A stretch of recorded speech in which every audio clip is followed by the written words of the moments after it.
Shalom Bapak Ibu yang terkasih di dalam Tuhan. Salam sejahtera, selamat pagi, haleluya. Hari ini kita boleh kembali berjumpa di minggu pertama di tahun baru, tahun 2021. Puji Tuhan. Saudaraku yang terkasih dalam Tuhan, saya akan membagikan firman Tuhan. Minggu pertama ini di tahun baru ini, tema khotbah saya adalah saling menguatkan. Untuk saling menguatkan Bapak Ibu. Sesungguhnya kita di dalam dunia yang sama. Dunia yang sedang merana, dunia yang sedang menderita, kita juga turut di dalamnya. Kita sama-sama merasakan penderitaan, kita sama-sama merasakan persoalan yang begitu berat Bapak Ibu. Dengan adanya penyakit virus corona ini Bapak Ibu sungguh amat berat. Sungguh amat berat Bapak Ibu. Ada yang mengalami kehilangan pekerjaan, kehilangan pendapatan, bahkan yang berusaha perusahaannya bangkrut. Ini tekanan sangat berat. Saudaraku yang dikasihi Tuhan, pada hari ini ada kabar baik untuk kita saling menguatkan. Dengan kondisi persoalan yang begitu berat Bapak Ibu, sudah barang tentu kita tidak boleh tumpul rohani kita. Kita tidak boleh tumpul empati kita atas sesama. Kalau bukan kita-kita, siapa lagi? Kalau kita kondisinya menghadapi persoalan yang sama. Untuk saling menguatkan Bapak Ibu ada beberapa hal. Sebagai ayat pembuka saya akan bacakan di Roma 12. Roma 12 ayat 15 sampai 16. Bersukacitalah dengan orang yang bersukacita, dan menangislah dengan orang yang menangis. Hendaklah kamu sehati sepikir dalam hidupmu bersama. Janganlah kamu memikirkan perkara-perkara yang tinggi, tetapi arahkanlah dirimu kepada perkara-perkara yang sederhana. Janganlah menganggap dirimu pandai. Saudaraku, pada pagi hari ini firman Tuhan jelas untuk kita tetap mempunyai rasa empati, rasa pri kemanusiaan atas satu sama lain. Kita harus berbagi. Kita harus memiliki kepekaan, saudaraku. Kepekaan akan situasi dan kondisi yang sama-sama di sekeliling kita alami. Dan dengan demikian kita tidak boleh egois Bapak Ibu dalam kondisi mengalami penderitaan bersama-sama. Dan juga firman Tuhan jelas mengatakan, janganlah engkau memikirkan perkara-perkara yang tinggi. Jadi alur hidup kita, ikutilah nilai-nilai yang kondisi terjadi dan di situ kita tetap menampilkan nilai-nilai empati, jangan sampai kita mati rasa. Kalau kita mati rasa Bapak Ibu, kemanusiaan kita, pri kemanusiaan kita akan mengalami kebebalan. Bukan tidak mungkin kita akan mengalami sebagai orang yang kejam. Sebagai umat Tuhan, sudah barang tentu kita harus menjadi terang, menjadi garam. Persoalan memang boleh ada, masalah boleh ada. Tetapi kita harus tetap kuat, saudaraku. Dan harus memunculkan kepekaan diri kita kepada satu sama lain. Dan kita tidak boleh lemah. Kalau kita lemah, semua lemah, saudaraku. Di sini Tuhan ingin supaya kita saling menguatkan, saling menghibur, saling untuk menyemangatkan. Ini penting, saudara, saling support satu sama lain. Kalau bukan kita-kita, siapa lagi? Iya kan? Bukankah kita adalah alat Tuhan di muka bumi ini? Kita juga tidak pernah luput dari persoalan. Kita menghadapi persoalan yang sama. Iya, Bapak Ibu. Tetapi kita harus berbuat sesuai apa yang Tuhan inginkan. Saudaraku yang terkasih di dalam Tuhan, yang pertama yang kita harus buat adalah untuk saling tolong-menolong. Saling tolong-menolong di dalam saling menguatkan ini. Ayatnya saya ambil dari Filipi pasal 2 ayat 19 sampai 24. Filipi pasal 2 ayat 19. Tetapi dalam Tuhan Yesus kuharap segera mengirimkan Timotius kepadamu, supaya tenang juga hatiku oleh kabar tentang hal ihwalmu. Karena tak ada seorang padaku yang sehati dan sepikir dengan dia dan yang begitu bersungguh-sungguh memperhatikan kepentinganmu. Sebab semuanya mencari kepentingannya sendiri, bukan kepentingan Kristus. Kamu tahu bahwa kesetiaannya telah teruji dan bahwa ia telah menolong aku dalam pelayanan Injil sama seperti seorang anak menolong bapaknya. Dialah yang kuharap untuk kukirimkan dengan segera sesudah jelas bagiku bagaimana jalannya perkaraku. Tetapi dalam Tuhan aku percaya bahwa aku sendiri pun akan segera datang. Bapak Ibu yang dikasihi Tuhan, Rasul Paulus dalam kesesakannya dia merasakan, Bapak Ibu, tidak ada yang sehati sepikir dengan dia untuk memperhatikan jemaat-jemaat di Efesus yang mengalami penderitaan juga, saudaraku. Rasul Paulus ini memiliki rasa empati yang sangat tinggi. Dia sendiri sebetulnya lagi di penjara. Dia sendiri lagi susah, Bapak Ibu. Tetapi dia tidak ternina-bobokan dengan kondisi kesusahannya sendiri. Di situ dia memikirkan orang lain, memikirkan jemaat di Efesus juga sengsara. Tapi di situ dia teringat akan Timotius. Iya kan? Ini anak rohaninya yang masih memiliki rasa empati. Dia merawat Rasul Paulus dengan sebagai bapaknya, seperti bapaknya, saudaraku. Sungguh luar biasa. Saudaraku, orang-orang lain di sekitar kita butuh pertolongan kita. Butuh perhatian kita, saudaraku. Itulah tugas kita di dalam Yesus Kristus. Sedangkan banyak saudara-saudara seiman waktu itu mengalami nilai keegoisan. Mereka memikirkan diri sendiri. Mereka bukan memikirkan Kristus. Mereka bukan memikirkan apa yang Tuhan inginkan, saudara. Kalau demikian kondisinya, saudaraku, kita tidak saling menolong, siapa lagi, saudaraku? Kalaupun saudara-saudara kita jauh.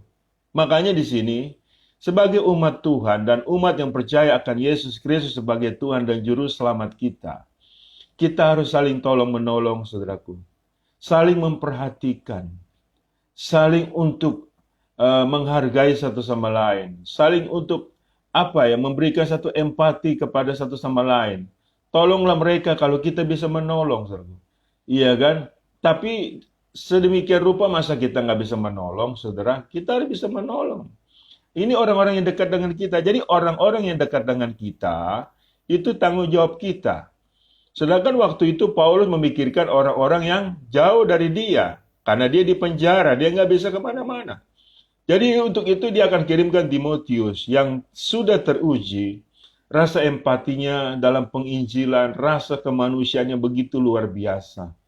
Ya kan, untuk menghibur jemaat di Efesus supaya tidak lemah, supaya mereka memperoleh kekuatan. Dan Paulus pada saat perkaranya sudah jelas, baru dia datang. Artinya dia kalau sudah terbebas dari penjara, dia akan datang. Saudaraku, itulah nilai flow atau nilai alur perjalanan kerohanian kita. Kita mesti ada sign of crisis, ada satu nilai kepekaan yang sangat luar biasa. Kita tidak bisa masa bodoh dengan orang-orang terlebih lagi seiman, Bapak Ibu. Kita tidak bisa mengatakan urusanmu, urusan gue juga lagi susah. Ya kalau kita berpikir seperti itu, Bapak Ibu, ingat baik, kita satu waktu pun membutuhkan pertolongan orang lain, saudaraku.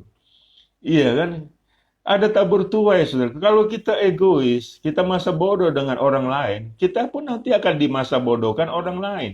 Tapi bukan ke situ maksud saya. Maksud kita adalah lakukanlah semata-mata untuk Tuhan. Kolose 3 ayat 23. Jadi jelas Bapak Ibu. Yang pertama dalam saling menguatkan untuk saling tolong-menolong. Sebisa kita lah saling tolong-menolong. Ya kan? Kalau mungkin saudara kita itu saudara jauh, apa yang perlu saya bantu? Ya kan? Ya minimal nasihat, minimal kekuatan. Ya kan? Jangan kita pikir saya pernah saudaraku didatangi satu ibu. Satu ibu ini lucu, saudaraku ceritanya. Jadi satu ibu begini, Pak Pendeta, itu ada rekan Pak Pendeta, iya kan? Waktu saya ibadah di satu tempat disebut, dia bilang begini, Pak, tolonglah saya banyak masalah, banyak persoalan, tolong doakan saya. Pendeta itu bilang apa? Gue juga banyak masalah katanya. Lu doa aja sendiri. Waduh, saudaraku, dia shock berat Bapak Ibu. Saudara, kita ada masalah. Jangan diberitahu kepada jemaat. Kita ada masalah, beritahu kepada Tuhan. Dan kita pun tahu permasalahan kita dalam tanggung jawab Tuhan. Iya kan, tidak ada manusia yang tidak ada masalah Bapak Ibu. Nah ini persoalannya. Kalau kita ya kan kecenderungan, kecondongan mementingkan diri sendiri, ya saya juga ada masalah. Iya kan, saya juga ada masalah Bapak Ibu. Kita semua ada masalah. Kita ini manusia yang bermasalah di muka bumi ini. Tetapi masa kita macet menolong orang? Masa kita tidak mau menolong orang? Nah inilah saudaraku kelebihan umat Tuhan jikalau kita setia kepada ajaran-ajaran Yesus Kristus. Iya kan, jangan beritahu masalahmu kepada sesama manusia. Iya kan saudaraku. Kalau demikian kita ada konflik of interest. Iya kan? Kita ada kepentingan diri sendiri. Kalau demikian macet penginjilan kita. Macet saudaraku tindakan-tindakan baik kita. Yakobus 4 ayat 17. Jika engkau tahu berbuat baik, engkau tidak melakukannya, engkau berdosa saudaraku. Jadi pada saat orang minta tolong kepada kita, iya kan? Itu bukan peristiwa kebetulan. Itu peristiwa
sampai dicela.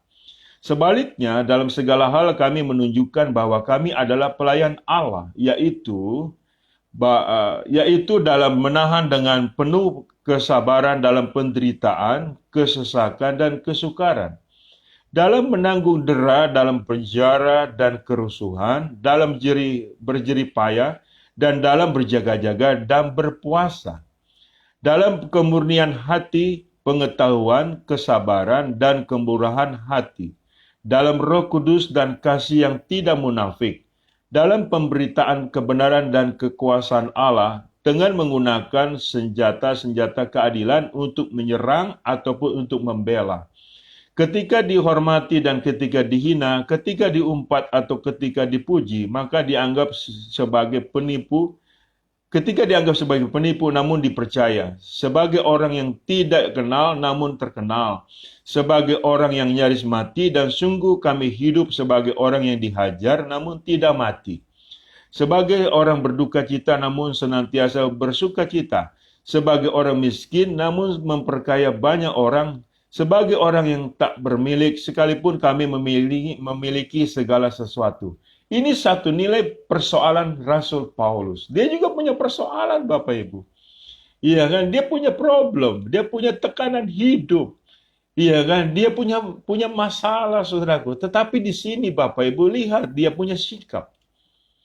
Iya kan? Itu dia sembunyikan. Ini pun dia utarakan itu berupa firman Tuhan untuk diberitahu. Apa rahasia kekuatan Rasul Paulus tetap mempunyai rasa simpati untuk saling tolong-menolong, tetap mempunyai rasa, saudaraku, rasa apa? Rasa pri kemanusiaan satu sama lain. Dia juga memiliki masalah. Jadi dengan demikian, kondisi permasalahan kita, saudaraku, adalah bagian dari hidup kita sebagai sebuah proses untuk nilai kita dalam kekuatan Allah yang kita akan munculkan sebagai nilai-nilai simpati kepada orang lain. Saudaraku yang di dalam Tuhan, perhatikan baik-baik. Kalau saya ada persoalan, kalau saya ada masalah Bapak Ibu, apalagi ada penyakit, saya muncul pemikiran begini. Ada apa di balik penyakitku yang muncul di dalam diriku? Adakah Tuhan untuk berbagi pengalaman kepada diriku, untuk berbagi kepada orang lain? Itu betul Bapak Ibu. Jadi kalau Bapak Ibu, saya kasih nasihat soal kesengsaraan, saya sudah mengalami kesengsaraan itu. Iya kan? Kesengsaraan apa yang belum pernah Bapak Ibu alami? Soal kelaparan saya pernah, bahkan hidup saya dulu susah, pagi makan, siang mikir apa yang saya mau makan, nggak ada uang, nggak ada makanan Bapak Ibu. Iya kan? Penyakit jantung, saya pernah kena serangan penyakit jantung. Saya boleh berbagi dengan nilai-nilai orang yang kena serangan penyakit jantung. Jadi pengalaman kita itu ajaran dari Tuhan. Agar kita didewasakan, agar kita melatih sifat empati kita. Iya kan? Sebagaimana imam besar kita juga turut merasakan penderitaan kita. Luar biasa. Kalau Bapak Ibu belum pernah menjadi orang miskin, bagaimana kau kasih nasihat sama orang miskin? Kalau Bapak Ibu belum pernah kelaparan, bagaimana kau kasih nasihat kepada orang yang kelaparan? Apakah cukup dengan berdoa ya? Berdoa saja ya nanti Tuhan tolong. Tidak, saudaraku. Kita harus mengeluarkan sesuatu tindakan untuk menolong, memberi makan. Nah, tapi kalau kita belum pernah kelaparan, kita anggap itu sepele. Kalau orang itu besoknya mati, kita berdosa loh Bapak Ibu. Iya kan? Tapi kalau orang pernah kelaparan, ada orang datang kepada kita, iya kan, kelaparan, kita teringat itu sengsara kita dahulu yang Tuhan sudah pulihkan. Jadi di sini kita bisa melihat kebaikan-kebaikan pemeliharaan Tuhan atas diri kita. Dan untuk itu kita tularkan juga kebaikan-kebaikan itu untuk orang lain. Iya Bapak Ibu. Jadi di sini kepekaan itu harus terus terasa. Jadi pada saat kita ada persoalan, jangan sungut-sungut Bapak Ibu. Di situ ada maksud Tuhan. Kita dilatih sedemikian rupa untuk berbagi atas orang lain. Kita nggak dilatih melalui malaikat Bapak Ibu. Iya kan? Saya kalau berkhotbah, apakah tidak ada konflik of interest? Ada Bapak Ibu. Iya kan? Ada pertanyaan di dalam diri saya. Kamu ngajarin orang bisa, diri kamu bagaimana? Anak itu, saudaraku. Jadi kalau saya bilang, saudara-saudara yang susah, yang sengsara, nggak usah takut, pasti Tuhan tolong. Karena saya pernah mengalami itu. Ya Bapak Ibu, jadi kesengsaraanmu, persoalanmu, kecuali persoalan itu kau buat sendiri. Kamu buat sendiri itu persoalan urusan lain Bapak Ibu. Itu kesengsaraan kau buat sendiri bertobat. Tapi kalau kesengsaraan kondisi terjadi oleh karena keadaan-keadaan kita yang kita alami di sekeliling kita atau diri sendiri, itu latihan. Latihan untuk berbagi atas orang lain. Orang lain di situ, saudara. Tuhan melatih kita sebagaimana Daud dilatih di padang gurun, Musa dilatih di padang gurun untuk merasakan nilai kebaikan-kebaikan Tuhan. Yang kedua untuk kita adalah saling menghibur. Saling menguatkan yang kedua adalah saling menghibur. Di 2 Tesalonika 2 Tesalonika pasal 2 ayat 13 sampai 17. Akan tetapi kami harus selalu mengucap syukur kepada Allah karena kamu, saudara-saudara, yang dikasihi Tuhan, sebab Allah dari mulanya telah memilih kamu untuk diselamatkan dalam roh yang menguduskan kamu dan dalam kebenaran yang kamu percayai. Untuk itulah Ia telah memanggil kamu oleh Injil yang kami beritakan, sehingga kamu boleh memperoleh kemuliaan Yesus Kristus Tuhan kita. Sebab itu, berdirilah teguh dan berpeganglah pada ajaran-ajaran yang kamu terima dari ajaran-ajaran yang kamu terima dari kami, baik secara lisan maupun secara tertulis. Dan Ia, Tuhan kita Yesus Kristus dan Allah Bapa kita, yang dalam kasih karunia-Nya telah mengasihi kita dan yang telah menganugerahkan penghiburan abadi dan pengharapan baik kepada kita, kiranya menghibur dan menguatkan hatimu dalam pekerjaan dan perkataan yang baik. Saya mau bertanya kepada Bapak Ibu sekalian, apa yang kau dapat dari engkau mendengar pemberitaan firman Tuhan? Dan engkau, apa yang kau dapatkan daripada nilai kepercayaanmu terhadap Roh Kudus, Roh penghibur tersebut? Bukankah Roh Kudus ini selalu menghibur hati kita dengan rema-rema firman Tuhan yang menguatkan diri kita? Nah, untuk itu kita juga harus menyalurkan kepada orang lain. Iya kan, untuk saling menghibur Bapak, saling menguatkan. Di dalam Tuhan ada kasih sayang, di dalam Tuhan ada kesetiaannya. Di dalam Tuhan, saudaraku, baginya tidak ada yang mustahil. Harus demikian kita utarakan kepada orang lain juga, karena kita sudah memiliki hal itu, harus berbagi. Lebih berkat memberi daripada menerima. Jangan itu kau punyai sendiri, jangan itu kau simpan sendiri, Bapak Ibu. Jadi kita harus mempunyai murah hati. Harus menghibur orang lain. Walaupun kita susah, Bapak Ibu. Kita sudah dihibur oleh Roh Kudus yang kita yakini. Roh itu adalah roh penghibur yang sejati. Penghiburan dari Roh Kudus adalah penghiburan yang kekal. Lain dengan penghiburan yang dunia berikan. Jadi jikalau Bapak Ibu dalam kesusahan, penghiburan dari Roh Kudus engkau sudah dapatkan terlebih dahulu. Dan itu kita sudah tahu rahasianya. Jadi jangan sampai Bapak Ibu, kesusahan kita dilihat oleh orang lain. Jangan sampai kesulitan kita utarakan kepada orang lain. Karena ada Roh Kudus yang selalu memberikan penghiburan, kekuatan. Yang telah diajar melalui pemberitaan firman Tuhan. Yang setiap hari, setiap minggu kita dengar melalui ibadah-ibadah yang ada. Kalau tidak demikian, kita percuma Bapak Ibu mendengar firman Tuhan. Apa yang diajar oleh firman Tuhan kita sia-siakan. Iya kan saudaraku, sebagai manusia, saya juga memiliki rasa takut Bapak Ibu. Iya kan, tetapi ketakutan itu, kekhawatiran itu tidak berakar dalam hidup saya. Karena ada Roh Kudus yang selalu menguatkan setiap saat. Dan dia tidak pernah meninggalkan saya. Nah dari situ, tatkala ada orang untuk berkeluh kesah, saya juga menghibur mereka. Iya kan? Jadi jalankanlah nilai pastoral, saudaraku. Kita sebagai bait Roh Kudus harus terbuka bagi orang lain. Ya, teringat waktu jemaat di Tesalonika, Bapak Ibu. Firman Tuhan berkata kepada mereka melalui Rasul Paulus, sukacitalah senantiasa, tetaplah berdoa, ucap syukurlah di dalam segala hal, sebab itulah yang dikehendaki Allah di dalam Kristus Yesus bagi kamu. Apakah jemaat di Tesalonika waktu itu sedang berpesta? Tidak, saudara. Di pasal 1 dijelaskan, mereka sedang bersusah. Mereka sedang teraniaya, tapi mereka tidak ketahuan mereka susah. Mereka tidak kentara bahwa mereka itu teraniaya. Dilihat oleh tetangga-tetangga di sekitar mereka, di Makedonia dan di Akaya. Sehingga jemaat tersebut menjadi sebuah nilai kekuatan bagi orang-orang di sekeliling mereka. Dan pada akhirnya orang-orang di Makedonia dan di Akaya menerima Yesus Kristus sebagai juru selamat mereka. Sebab mereka melihat anak-anak Tuhan itu tegar, kuat, kokoh beriman kepada Kristus. Ya, tidak ada sungguh-sungguh, tidak ada satu nilai, saudaraku, semacam berkeluh kesah, saudaraku. Seharusnya kita pantang berkeluh kesah terhadap sesama manusia. Kita berkeluh kesah bersama dengan Tuhan sebagai orang yang telah dewasa rohani kita. Tetapi di sekitar kita masih banyak orang-orang yang membutuhkan penghiburan dari kita. Iya kan? Jadi saya teringat satu iklan Bapak Ibu. Tidak ada lu, ndak rame. Itu bagus sekali. Nggak ada lu, nggak rame. Jadi kita ini dengan adanya kita Bapak Ibu semua bersemangat. Kita menularkan semangat. Terlebih saudaraku, saya tadi baru mendengar pula rekan saya meninggal dunia karena COVID. Sungguh sangat amat sedih saudaraku. Bagaimana keluarga yang ditinggalkan? Iya kan? Nah, kalau kita semua sedih, ya bolehlah sebagaimana rasa keperingan manusia. Tapi kita tidak boleh bersedih berkelamaan. Ada hidup yang berkelanjutan untuk kita lakukan.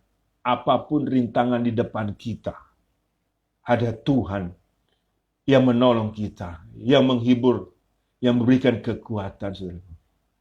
Saudaraku, kita saling menguatkan, saling menghibur. Kita saling menghibur, saudaraku. Jangan sampai saling untuk cuek-cuek, nggak boleh, saudaraku. Filipi 4 ayat 10 sampai 13. Soal menghibur ini, saya bacakan lagi ayat firman Tuhan ini. Aku sangat bersuka cita dalam Tuhan, bahwa akhirnya pikiranmu dan perasaanmu bertumbuh kembali untuk aku. Memang selalu ada perhatianmu, tetapi tidak ada kesempatan bagimu. Kukatakan ini bukanlah karena kekurangan, sebab aku telah belajar mencukupkan diri dalam segala keadaan. Aku tahu apa itu kekurangan dan aku tahu apa itu kelimpahan. Dalam segala hal dalam segala perkara tidak ada sesuatu yang merupakan rahasia bagiku. Baik dalam hal kenyang maupun dalam hal kelaparan, baik dalam hal kelimpahan maupun dalam hal kekurangan. Segala perkara dapat kutanggung di dalam Dia yang memberi kekuatan kepadaku. Saudaraku, Paulus sangat terhibur dengan melihat ya kan saudara-saudara seimannya juga kuat di dalam Tuhan. Sepikiran, seperasaan dengan Dia. Karena dia sendiri pun juga, saudaraku, kondisi ya kan sengsara juga. Dia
saudara, saya berpikir tidak mungkin jemaat orang Kristen tidak berdoa. Tidak mungkin, bukan? Kalau Bapak Ibu berdoa, pasti lebih dahulu harus mengampuni. Iya kan? Melepaskan pengampunan itu bukan perkara-perkara sepele Bapak, itu perkara besar Bapak Ibu. Saat kita melepaskan pengampunan, ada kelegaan di dalam diri kita dan ada kelegaan orang yang bermusuhan dengan kita. Ini hebat, saudaraku. Jadi ditaruhnya itu pada saat dipesannya dengan firman Tuhan ini adalah saat kita berdoa. Sebelum berdoa, kita harus mengampuni. Jikalau Bapak Ibu mengatakan, saya pendoa syafaat, Pak. Saya orang yang berdoa setiap saat, Pak. Jikalau engkau masih ada dendam, engkau pembohong. Bagaimana bisa? Iya kan? Bagaimana bisa engkau berdoa syafaat, kemudian engkau masih ada dendam? Saya beri analogi. Dengan berdoa, engkau mengampuni. Dengan mengampuni, engkau berdoa. Jikalau engkau tidak berdoa, engkau tidak mengampuni. Jikalau engkau berdoa tidak mengampuni, engkau tidak berdoa. Saya beli analogi seperti itu. Itulah Bapak Ibu arti mengampuni di dalam kita berdoa. Jadi saudaraku, doa kita nggak bakal sampai kalau kita tidak mengampuni. Penting ya Bapak Ibu. Jadi untuk saling menguatkan ini kita mengampuni, saudaraku. Melepaskan pengampunan. Tidak ada kebencian. Kita juga lepas dari kesengsaraan kebencian dan yang musuh kita juga sudah tidak ada lagi kebencian. Kalau mereka masih ada kebencian sama kita, itu urusan lain. Ada Tuhan yang menghakimi.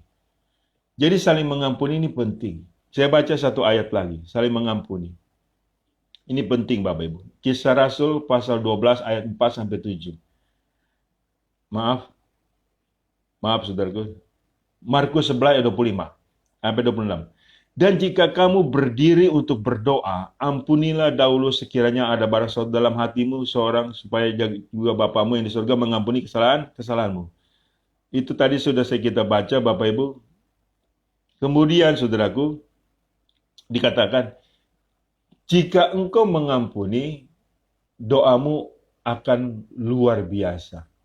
Doamu akan untuk dijawab Tuhan. Jika engkau mengampuni, doamu besar kuasanya. Ini hebat, saudaraku. Itu maksud saya. Nanti itu rupanya di poin keempat. Ya kan, untuk saling mendoakan. Jadi di sini jangan ada lagi dendam. Kalau dendam, Bapak Ibu, Anda membatalkan doamu. Bisa dibayangkan. Kalau doamu batal oleh karena dendammu, engkau korelasi dengan Tuhan itu bagaimana? Sedangkan kita dikatakan firman Tuhan tadi di 1 Tesalonika 5 ayat 18, tetaplah berdoa. Dalam hal kesengsaraan kita tetap berdoa. Kalau kita berdoanya, saudaraku, batal karena kita nggak mengampuni, kita nggak ada korelasi dengan Tuhan. Dengan tidak adanya korelasi dengan Tuhan, bisa dibayangkan kita berjalan sendirian. Kita tidak kuat Bapak Ibu. Kita akan jatuh tergeletak. Tetapi bersama dengan Tuhan kita cakap menanggung segala perkara. Saling menguatkan yang ketiga, saling mengampuni. Yang keempat, saling mendoakan yang terakhir. Saling mendoakan. Kisah Rasul 12 ayat 4-7. Setelah Petrus ditangkap, Herodes menyuruh memenjarakannya di bawah penjagaan 4 regu. Masing-masing terdiri dari 4 prajurit.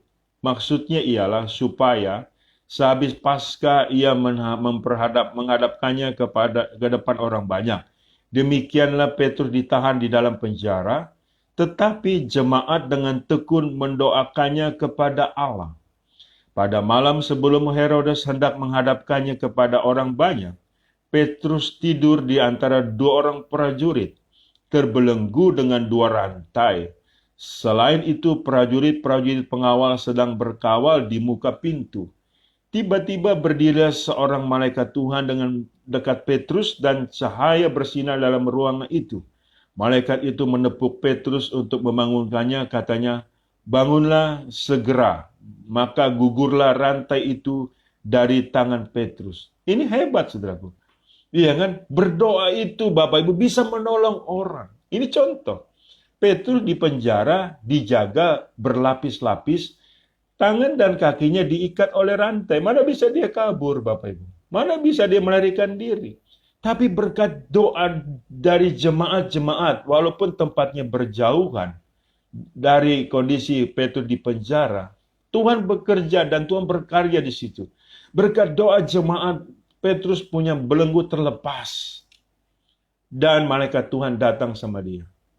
Sinar kemuliaan Tuhan menghampiri dia dan dia bebas, Bapak Ibu.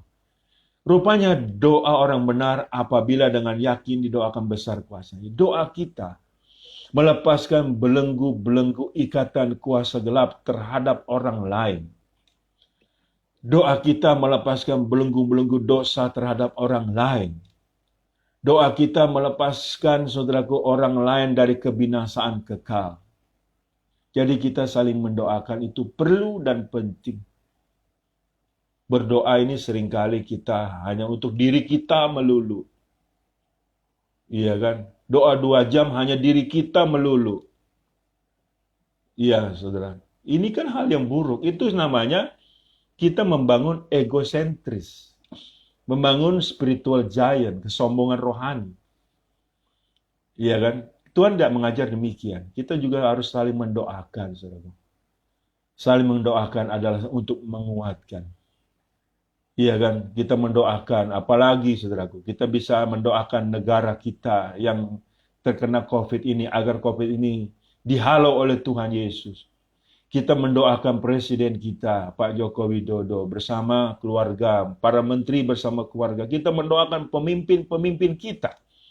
Jangan engkau berhenti berdoa, engkau berhenti berdoa, berhenti bernafas. Doa itu penting, Bapak Ibu. Banyak contoh-contoh di Alkitab, umat Tuhan menang karena berdoa. Yosua karena berdoa, tembok Yeriko runtuh, Bapak Ibu. Semua mereka berdoa, mereka kekuatannya itu berdoa. Jadi saling menguatkan kita berdoa. Seringkali saudaraku ingat baik, iblis ingin supaya kita tidak berdoa. Makanya hati kita dibikin kacau. Iya kan? Sekacau apapun pikiran kita, kita tetap berdoa Bapak Ibu. Jangan kita memakai ajaran-ajaran yang lain. Berdoa butuh ketenangan. Itu salah Bapak Ibu. Justru berdoa itu saudaraku pada saat kita kacau. Ya kalau tenang ya syukur. Tapi kita tidak bisa dibuat situasi tenang kalau kita kacau. Kalau kita menderita sakit, kalau kita menderita kekurangan, kalau kita menderita persoalan, apakah bisa hati kita tenang? Tidak. Justru dalam kondisi itulah kita berdoa. Kita berdiam diri kepada Tuhan, di hadapan Tuhan. Kita serahkan semua persoalan kita. Dan kalau kita ada mendengar orang lain susah, kita mendoakan dulu terlebih dahulu. Kalau kita bisa menjenguknya, kita jenguk. Kalau kita tidak bisa menjenguknya, saudaraku, kita mendoakan terlebih dahulu. Terlebih lagi kalau orang yang dikabarkan kepada kita, Pak, saya punya orang tua koma. Iya kan? Tidak berdaya. Tolonglah Bapak doakan. Kalau kita tidak bisa ke rumah sakit itu, tinggal bilang aja siapa namanya. Catat, kita mendoakan di rumah kita. Iya kan? Saudaraku, doa ini tidak terbatas ruang dan waktu. Banyak.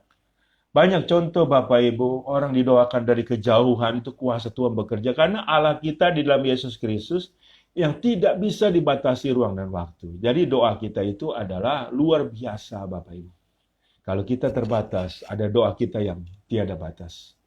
Jadi saling menguatkan itu adalah untuk saling mendoakan. Bagi setiap kita. Yakobus 5 ayat 16. Karena itu hendaklah kamu saling mengaku dosamu dan saling mendoakan supaya kamu sembuh. Doa orang yang benar bila dengan yakin didoakan sangat besar kuasanya. Luar biasa. Masakan kita menjadi orang tidak benar terus Bapak Ibu? Doa orang benar, yaitu kita. Kita ini orang benar Bapak Ibu. Sudah dibenarkan oleh karena Kristus Yesus. Kita jangan mau dibilang orang nggak benar melulu, dikatakan orang berdosa melulu. Sampai kapan kita orang benar nih Bapak Ibu, ya kan? Seringkali kita begini, Pak Pendeta, saya mau bertobat dulu lah, mau benar dulu, baru mau bersaksi. Saya berdoa, saya menjadi orang benar dulu lah Pak Pendeta, supaya saya ini bisa menjadi pelayan Tuhan. Saya agak kasar ngomong nih, lu kapan benernya kalau begitu, ya toh? Demikian, benernya aja saudaraku dipertanyakan.